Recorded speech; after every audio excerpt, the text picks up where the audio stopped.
We are continuing with our Love Island discussion series, and this time we're going over episodes 6 through 10. Ace and Shelly have a kind of conversation and getting to know each other more and kind of flirting a little bit. It made my heart happy. It was really cute seeing them mingle, and they're so flirty. Ace and his dimples are always deep around Shelly. Shelly gets so giddy around him. Yeah. I never really thought she had a connection with Austin. I just feel like she kind of is needing to keep things open so she can play the game and not, end up in that weird situation where they think that she's just plotting and trying, close it off. Her and Austin have good conversation, but at least through the screen it never translated to more than just a platonic friendship. I didn't see the flirtatious vibe coming from Shelly at all when it came to Austin. I was happy to hear she's Haitian because I'm like, hey, so am I.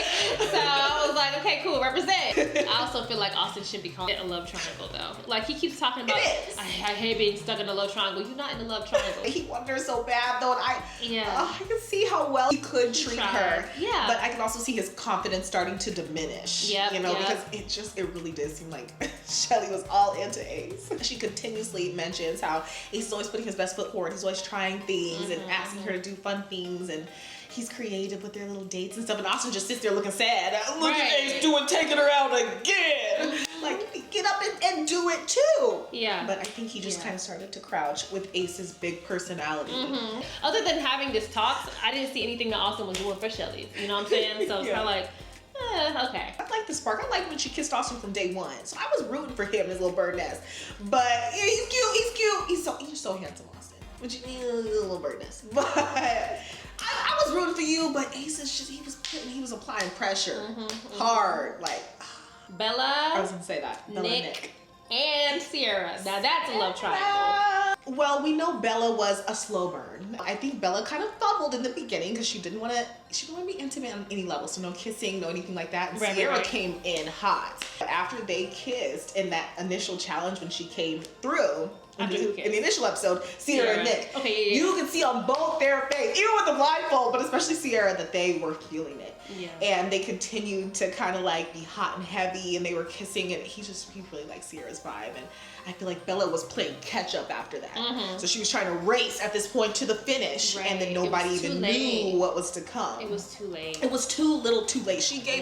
Belle-A gave so much good energy, and I feel like if she had applied all that pressure in the beginning, it really would have been more of a competition. But just very similarly to Shelly and Ace, I knew Nick was into Sierra. You can see it, you can feel it through the screen, and he was kind of trying to be nice. I feel like with Belle-A, of course she's gorgeous, but they didn't have the connection that he and Sierra had. Yeah. It even ties into the baseball game that took place in episode 4. It's that's when we first all saw Belle-A get a little bit more intimate with the men, even if it was on a friend game level, right? When she started giving affection more to Nick, Nick pulled her and they went into soul ties, and they ended up making out in soul ties. So, now Nick's over here, okay, now it's 50-50 again. I don't know if I'm gonna choose Belle-A, if I'm gonna choose Sierra. Yeah. He says that, but then 5-10 minutes later, you take Sierra to the photo booth and y'all have a makeout session. So it's kind of I think part of him wanted to continue to give effort to Belle-A, kind of see where that would go. But I think physically, he was already so used to being physical with Sierra that that's kind of just the way he ended up going. Yeah. Before the recoupling at the end of the episode, I had a feeling that Ace might choose Amaya. And the reason I had a feeling is because Ace had made a plate for Shelly and Amaya. Okay. And, breakfast plate during this episode. And typically, Ace will make a plate for whoever he's interested in. It's usually it is Shelly, but if he's, feeling somebody else or trying to, you can see who he likes by who he gives food to. Right. So he was making a plate for Amaya and Shelly, and I was like, oh, come on, just no. But I will say at the end of the episode, he chooses Amaya. He does. But I will say one thing.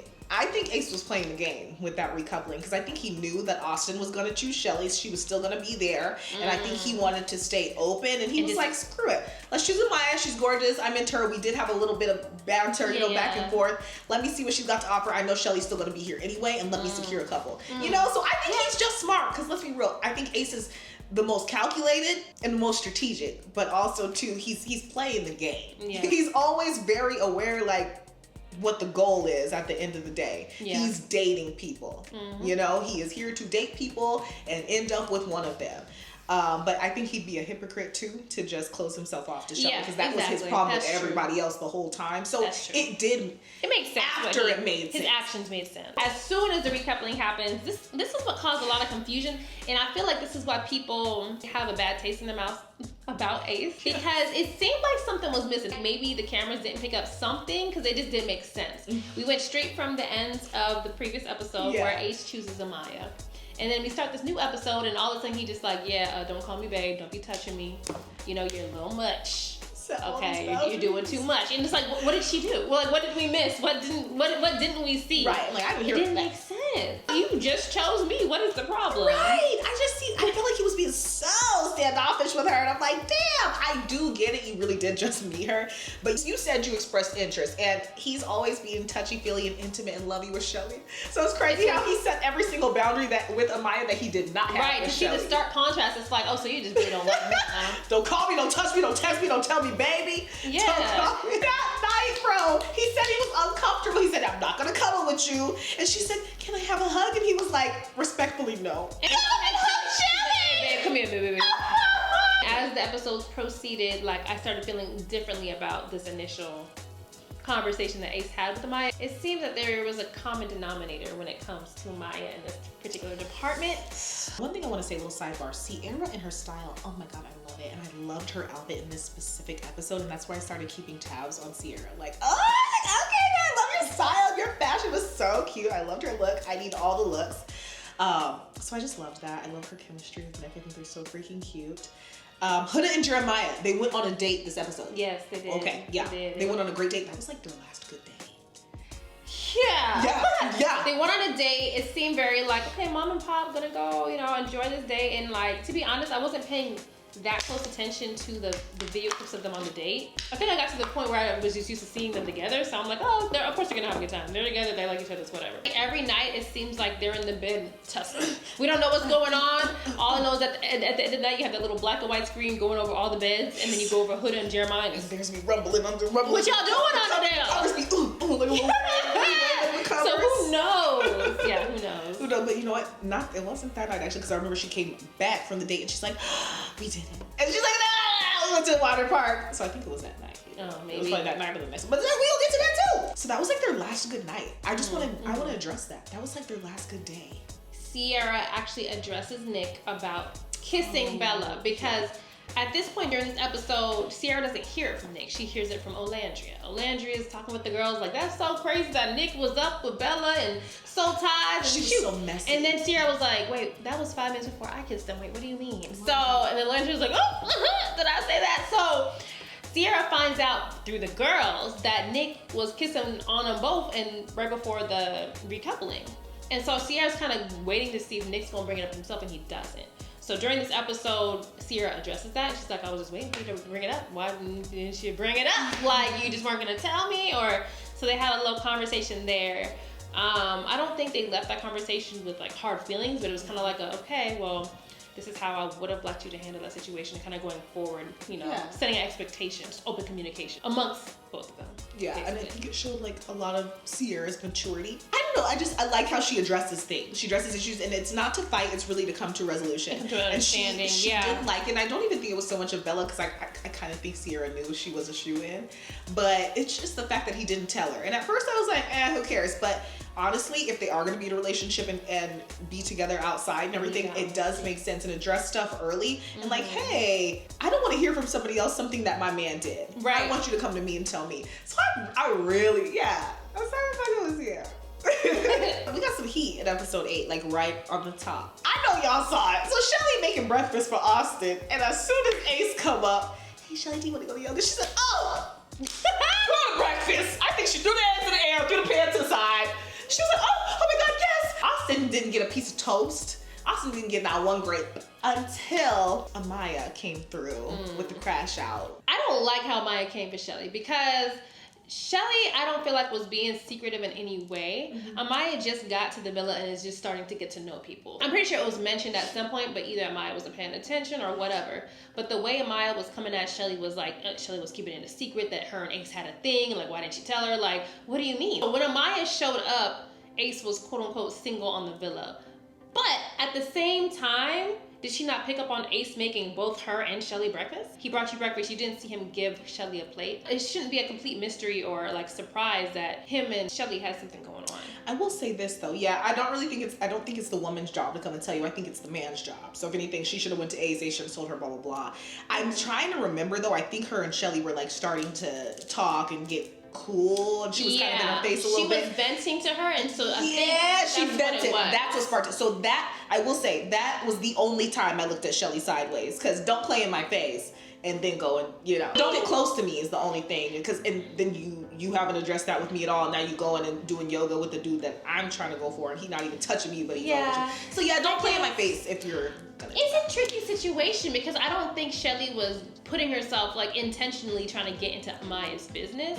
I just think Amaya was venting to Shelly, and Shelly was trying to give her advice without diving too much into it, because it's weird. For me, if I was Shelly, I'd be like, girl, I'm not the one to have the conversation with, because I want him. I'm gonna be so real with you. I can't even give you any real transparent advice, because that's awkward to me, because I like him. Pretty sure she was like, oh yeah, keep yourself open. Yeah, so you could be with my man, huh? Yeah, so you could be open with my man. Girl, bye. I was like, oh Shelly, we don't do that. Yeah, she could have better than that. She could have went about it differently for sure. A little bit, but I mean, I can't even be mad at her because I'm somebody that also avoids confrontation. So like, if I'm going after a guy, someone else going after a guy asks me for advice, I might not be like, actually, that's my man. I might just be like, okay, yeah, do your thing.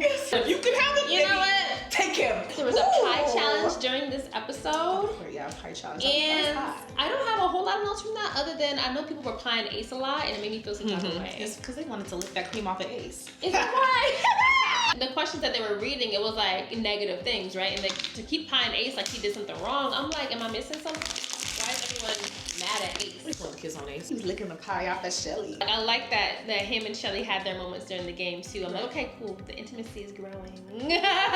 So y'all can be together. So that is the goal. There was also a conversation during this episode where Amaya and Ace tried to talk through, okay, let me hear your side and I'm gonna hear your side. Ace let Amaya talk and kind of say her side of things. And then when Ace tried to start saying his side, Amaya was kind of off, not letting him talk. Like, nothing. Like, they were going at it because he was trying to talk and she was trying to talk over him, and she was not letting him get a word in. So I don't blame it not going right on Amaya, but those two were just not, oh my God. And especially how we know them now, which we'll get into, they were not compatible. So it was good that it got nipped in the butt quick, but you know, and Amaya, she's so bubbly and sweet, and Ace is just a little bit more, he's very direct, very clear. I feel like for him, it's black and white. Like, this how you need to act, and we're not gonna do no crazy stuff around here. And he's not about to just be lovey-dovey from the get-go. Right. And Amaya is very much so, oh, we're coupled up? Yeah. Okay, babe. Yeah, he don't play about his boundaries, clearly. Yeah. They were very combative in the conversation. I feel like he was kind of stern with her, and I don't think she received that well. I don't think she could receive it, because she was already on 10, she was hot, she was mad, she already went off on Shelly. It was a bad time to have a conversation, there was no structure. It would have been better almost if somebody had mediated it. And I understood them both, because for me, I want you to be soft when you're coming to me. And I feel like when they came to the conversation, I feel like Ace already had in his mind, I'm done with her. I'm just gonna let her down as easy as I can at this point. And I didn't like how he was like, so this is how it's gonna go. I'm gonna say my piece, you gonna say your piece, and then we gonna do this. You're not gonna tell me how to have a conversation. Sometimes it takes a minute to kind of warm up to somebody. Like, I'm not somebody that's gonna like be all lovey-dovey from the jump, and a lot of people will call that love bombing. So it's kind of like, if you're a love bomber, or if that's just how you are, if that's how you love, a lot of people are not going to receive that well. So you really kind of have to find somebody that meshes. Right. And then the last thing that happened in that episode was Jeremiah was talking with the guys, and Nick mentioned how he felt Jeremiah and Huda's, whatever they got going on, is kind of fraudulent, how they're going about it. And Jeremiah started taking it to heart. Yes, he did. He started feeling some type of way internally about Huda. and started acting out. Like Huda was coming around, he was like ignoring her, not really responding, and so she pulled him to the side, like, what's up? What's going on? Yeah, that's when their relationship started to have some turmoil, and I feel like they're the prime example of why you don't want everybody in your business. Because they told everybody about their business, and everybody had an opinion from that point, and then especially when it came down to the actual Islanders getting to vote and everything. What's the phrase? Stabbing them in the back? Not stabbing them in the back. It ended up burning them on the back. Whatever that burning them on the back. Them on the back. Too much too soon, too quick. And he wasn't cool with the baby. Let's be real. Yeah, I'm so sorry, Jeremiah. You know you didn't want no baby. They kind of came to a consensus, kind of didn't. I feel like the conversation they were having, Huda kind of led that conversation a lot. And I'm not saying that as a bad thing. I'm just saying that she had to kind of pull it out of him what the problem was. Like Jeremiah had a problem and he would just sit with it. Whereas Huda, okay, what's going on? I can tell something's going on. Like, she had to pull that information out of him that, you know, Nick said this, and then at that point, then Huda switched into reassuring mode. Huda shouldn't have had to do all of that. Like, if you have a problem with her, you know, you're internalizing something, talk to her about it. Like, that's supposed to be your partner. If she's having to come to you and, you know, lead the conversation and pull something out of you, of course you're gonna feel like a child. Like, in a sense, you're kind of putting her in that position. You're not really letting her be in her femininity. What's the opposite of dominant? I was gonna say subordinate. Submissive. Yeah. You're not really letting her be in that kind of position. Because why are you not taking the lead and having that conversation with her? She has to go pull it out of you. Yeah. So you're putting her more in kind of her mom role. And you know what? I think it was progressively getting worse because I feel like Jeremiah was trying to avert any conversation because Huda was starting to get more and more agitated and was starting to be more on 10, like with every conversation. Like it was always very sweet, very soft, you know, and then it started getting very aggressive. Jeremiah's patience was wearing thinner and thinner and thinner, and it just started to be any problem I feel like that she was addressing was drama for him. He didn't see it as a problem to be fixed, it was just her drama. Her just doing too much, yeah. Huda wanted to make sure that Jeremiah had somebody to talk to when it came to her having a child. And so she was like, I'll talk to Nick about it. So that way you can vent to Nick about me having this baby. That was also weird to me. And leads the viral moment. I'm a mom. Mamacita? I'm a mommy. Mamacita? I'm a mom. Mamacita. Mamacita. All the girls know I'm a mommy. Jeremiah knows I'm a mommy. Mom of what? A dog? It was so funny because he took that information and was like, oh, so cute. And then went right back to Jeremiah and was like, so, as your friend, I don't think you want that. Two things. I feel like Nick, throughout the show, he's real. I do feel that Huda's reasoning for not telling Jeremiah that she had a child, she was like, well, I really like him and I want to make sure I really get to know him first before I share this information. And, you know, I'm scared because I don't want him to leave in case he doesn't want a child. And I'm like, that's a reason why you should have told him up front. That's the point. Because if that's a deal breaker for somebody, then waiting to tell them isn't usually going to make much of a difference. It's not fair to allow someone to fall for you and they don't know everything that comes with you. If that was a boundary for him, it's a boundary. It didn't change just because you lied. You were deceitful. Challenge. Which was kind of this like dominatrix type of challenge. Yeah. Very sexy, very hot. So Austin was... Austin always perturbs you. It's not even that he pissed me off. It's just because half the time he be pissing me off, but then half the time he just makes me laugh because I'm like, what are you doing?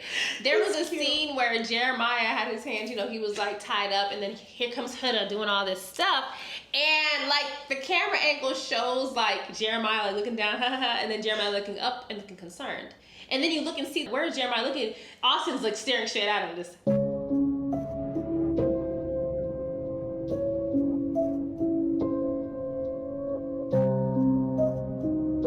Don't know how they be doing all this in front of people. I'm a private performer. I'm a very private person. I could never. Hannah, when she was doing her little dance with Charlie, she asked him to open his mouth and she just spit. And I was like, what am I watching right now? And I'm like, violation. Gosh. Oh my gosh. I'm like, violation. Absolutely not. What's Glorilla say? Big G-L-O in that G-L-E.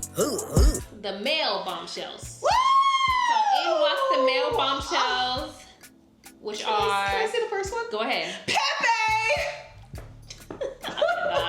I love Pepe. So Pepe was just fine wine to me. He's very tall, very handsome, but what just first triggered me was... It's just his demeanor. I can sense this man's confidence through the screen. I love his like curls, his dark features. Ooh, little tan skin, like his eyes, his teeth though, his smile is crazy. Like, Pepe, I'm in love. I wrote down Pepe, not attractive. You know when you played a video game where you can customize your character, and when you start customizing your character, it starts with a blank slate of just default features. You crazy. That's how I felt. He just looks like he looks like a human. He was kind of just there. Pepe, don't listen to her. I'm so sorry. Don't listen to this. I just don't get it with Pepe. I just feel like he's like, okay, he cool. She not feeling it. She don't think he ugly. She think he cute. She think he fine, but he not fine. No, I don't think he's cute. So Jalen, I looked that he was Southern and that he was coming in and he wanted Olandria. Very Southern. And I was very excited about that because I know that Olandria and Taylor coupled up and they're both kind of have that country background. However, up until this point, their partnership has been very platonic. And whenever we kind of see them on screen and talking, it doesn't seem like there's flirting. It just kind of seems like regular conversation. It doesn't seem like they're building anything like that leads to a relationship. It just kind of seems like, okay, we come from similar backgrounds, we cool. So when I see a guy coming in and intentionally he's like, I'm here for Olandria, she's gorgeous, he's this. Yes, that's what I want. I feel like, yes, like I want somebody to chase Olandria and like court her. Olandria and Tay-Tay, they give me brother-sister vibes all the way. And I think they're probably both just waiting for somebody else to come into the villa at this point. I think they're both very attracted to one another, but I don't see the chemistry. And then in comes the new woman bombshell, just one, and it's That a was lady weird, named though. Iris. Yeah, why just one? I don't know, brought in two guys By and one herself. girl. I know, she had to come by herself. And honestly, By too, herself. I think the fact, because she's very pretty, but I think the fact that she came in by herself was making people more hyped than they needed to be, because I'm so sorry, but she's no personality. Oh my God, I'm so sorry! Oh! She just seemed kind of... She's a little boring. Oh my Kinda God, I'm so there. sorry. She's so pretty, but she's so boring. I'm so sorry. Ooh, it pissed me off how Huda was acting when Iris was just doing her job, what she's paid to do. She was doing what she needed to do. Brand new. As a bombshell, you come in and you kiss her. That's what they literally tell you to do. Kiss who you want. And Iris, I feel like, has been giving Huda a lot of grace. I've been like, girl, mind your business. Because Huda literally was hung up and she was bending backwards. She, Girl, that's enough. She contorted like she's getting an exorcism. She possessed. She's trying to get by. Her neck was like, whoop, spun around. Like, if you don't stop it right now, like stop it right now, bitch. Literally threatening her, and it's like, She cussed out, girl. Bye. It's a game, right? It's just a game. What are we doing? Game. You don't know me. You are not. And this is not a man that you are actually in a legitimate relationship with either. It's a game show where you guys are coupled up. It's a game show. That you just met this man, but you know, she's so possessive over she it. was very closed off and kind of treating it like a closed off relationship when technically it wasn't. And so every time she acted like this during the games, it wasn't coming off as like, ooh, she really likes Jeremiah. It was coming off as like, why are you doing this? Like, you know. Right. And being that possessive was so not cute. And I know that turned Jeremiah. She kept turning the heat down. Yeah. Kept turning him down. This isn't even fun anymore. I'm stressed about. I feel like he started to walk on eggshells. Episode 10, that's really where we see these new bombshells start to interact with the other islanders. Oh, yeah. Iris, who she was kind of taking her time talking to multiple people. She initially said that she thought Nick was her type. Yeah. And I did see her also talking to Ace, and it made me feel some type of way. She was really talking to Ace. Because they had, quote unquote, good conversation. And then I'm like, no, don't have a good conversation. That's Shelly's man in my head. And then, of course, Jalen. Jalen was going after Olandria, and Taylor started to feel threatened. He started to feel threatened. But, you know, they seemed like a more suitable match. They seemed like they had more chemistry. Just a little bit more chemistry. I'm so sorry to say it. I thought Iris was boring. I really just... maybe she's not boring. I don't know her. But the conversation was boring. And maybe she was playing it safe. I think it's nerve-wracking. And I think, because it is nerve-wracking, and I think she was being, you know, as confident as she could be, you know, and assertive as she could be, but I just feel like the conversation was so dry, and I'm like, I see the aesthetic, but it's like watching paint dry, like listening to her conversations. I'm so sorry. So I just wasn't really getting it. Like, especially with Ace, I just wasn't getting it. But one connection that I didn't mind, well, it kind of did hurt my feelings, but I understood and I didn't mind. I was like, you go, girl, was Hannah and Pepe. Oh my God. Because you know I love Pepe, and Hannah was climbing him like a tree. It was the speakeasy when she was riding like a cowgirl, ride. Is that right? She was making out with that man. She was, yeah. T clock it. Which I makes me feel understood. bad for Charlie because I'm like, okay, Hannah and Charlie have been exploring each other and like, you know, getting to know each other the past episode or two or whatever. Yeah. Like, whenever she's with Pepe, she might as well not be in a couple at all. It's like she forgot about At all. She's very attracted to Pepe. So it's Very. kind of like, you say you're open, but I feel like she wasn't being completely upfront with Charlie about just how into Pepe she was, which I get it. Like, you don't want to hurt his feelings and be like, oh yeah, I'm really feeling Pepe, by the way, just so you know you in danger. You know, you can't say that. Especially that fast. Right. That would hurt me. It's like, but I've been talking to you for days. Then Charlie was getting in his head. He was like, you know, when they're over there talking, they might be kissing, they might be doing this. And I think it was Shelly or somebody else that was like, you don't know. She might not be doing that. Meanwhile, she is. She was doing exactly is. that. Exactly that. So. Yeah. And then this episode also we saw Jalen trying to talk more and more with Olandria, and we witnessed Taylor all of a sudden getting defensive and trying to reclaim his woman, Olandria. Now this episode all of a sudden it's like Taylor's trying to do creative things for Olandria. Try to show up. But then and I'm show like, out. how creative is it really if I feel like you just copy and Ace? Ace Wasn't your would do original thought. something sweet for Shelly, like let's go do a yoga thing. Now all of a sudden Taylor's planning yoga with Olandria. Like, you weren't doing these things prior to there being another man in the villa that was interested in Olandria. Yeah. And then there was one other big thing that happened during this episode. The pancake issue. Oh, with Huda. Yes, well, so we're seeing Huda and Jeremiah Damn issues it. continue into this episode. And that was a misunderstanding. Yeah, so Jeremiah, I think, made pancakes for Huda, as he normally does. But the pancakes he made for her were underdone. So she took it back downstairs. And I think she wanted Jeremiah to redo it, to kind of make the pancakes again. I don't know how vocal she was about that. I don't even know if he knew they were underdone, to be honest. I just know she went back down to the kitchen. It was kind of like looking like she was making her own pancakes. Maybe he wasn't getting the hint. And so then she asked Taylor to make her pancakes. And so Taylor made her pancakes. Then she brought up the issue to Jeremiah and was like, you shouldn't have another man making me pancakes. And it's like, come to find out, she asked the other man to make her pancakes. If he undercooked your pancakes, did you tell him that he undercooked your pancakes so he could have a chance to like make them again? Right? It was never gonna be right enough. Let's be real. The pancakes was Like- never gonna.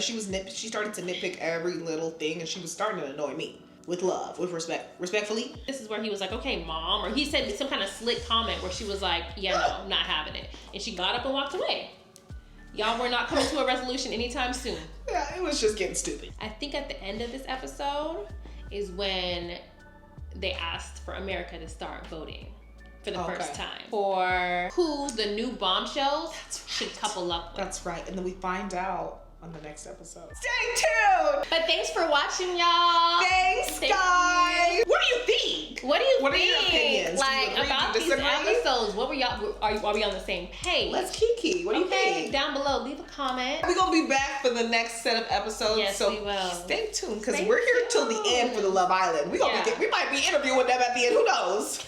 And remember, I am who I say I am. You are who you say you are. She is who she says she is. Let's go out there and kill it.